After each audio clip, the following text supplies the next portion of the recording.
Hello friends, ఈరోజు OG cinema చూడడం జరిగింది. ఇప్పుడు ఈ రివ్యూ గురించి చూద్దాం. ముంబై అండర్ వరల్డ్లో ఒకప్పుడు రూల్ చేసిన ఓజాస్ గంభీర అలియాస్ ఓజీ పవన్ కళ్యాణ్ ఏళ్ల తర్వాత మళ్ళీ తిరిగి ముంబైకి రావాల్సి వస్తుంది కొన్ని కారణాల వల్ల. అక్కడ విలన్ ఓమి ఇమ్రాన్ హాష్మి గ్యాంగ్తో అతనికి పోటీ పడాల్సి వస్తుంది.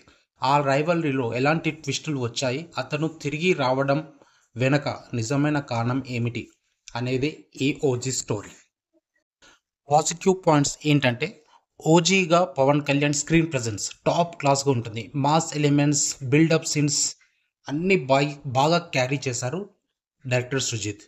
ఇమ్రాన్ హాష్మి కొన్ని సీన్స్లో పవన్ కళ్యాణ్కి సరిగ్గా కాంపిటీషన్ ఇచ్చారు అని అనిపించింది, బట్ నాట్ కంప్లీట్గా వాడుకోలేదు కూడా అనిపించింది at the same time. Priyanka Mohan, Prakash Raj, Arjun Das, Shreya Reddy చేసిన రోల్స్ కూడా బాగానే సపోర్ట్ అయ్యాయి ఈ సినిమాకి. సినిమాటోగ్రఫీ రిచ్గా ఉంటుంది, కొన్ని ఫైట్స్ హాలీవుడ్ లెవెల్లో తీశారు. తమన్ బ్యాక్గ్రౌండ్ మ్యూజిక్ స్కోర్ ఈ సినిమాకి హైలైట్ అండి.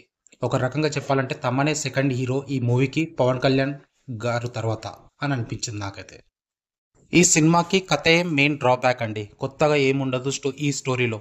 సెకండ్ హాఫ్ చాలా స్లోగా అనిపిస్తుంది. ఎక్కువగా పవన్ కళ్యాణ్ ఫ్యాన్స్కి మాత్రమే నచ్చేలా బిల్డప్ సీన్స్ ఉంటాయండి. హీరోయిన్ ఇంకా సపోర్టింగ్ క్యారెక్టర్స్కి స్కోప్ చాలా తక్కువ ఉంటుంది ఈ సినిమాలో. స్టార్టింగ్ నుంచి ఎండింగ్ వరకు ఒకటే యాక్షన్ సీన్స్ ఉంటాయి. ఒకానొక టైంలో నాకు తలనొప్పి వచ్చిందండి ఈ ఫైటింగ్స్ వచ్చినప్పుడల్లా. ఫైనల్గా ఒక్క ముక్క చెప్పాలంటే, పవన్ కళ్యాణ్ ఫ్యాన్కి మాత్రమే నచ్చే సినిమా ఇది. నార్మల్ ఆడియన్స్కి ఓజీ ఇది జస్ట్ యావరేజ్గా అనిపిస్తుందండి.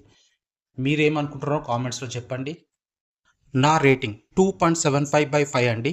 మీకు ఎలా అనిపించింది ఓజీ సినిమా? మీ రివ్యూని కామెంట్స్లో చెప్పండి. వీడియో నచ్చినట్టయితే లైక్ చేయండి, ఛానల్కి సబ్స్క్రైబ్ చేయండి. మరిన్ని రివ్యూస్ కోసం please follow my channel. Thank you. Please subscribe.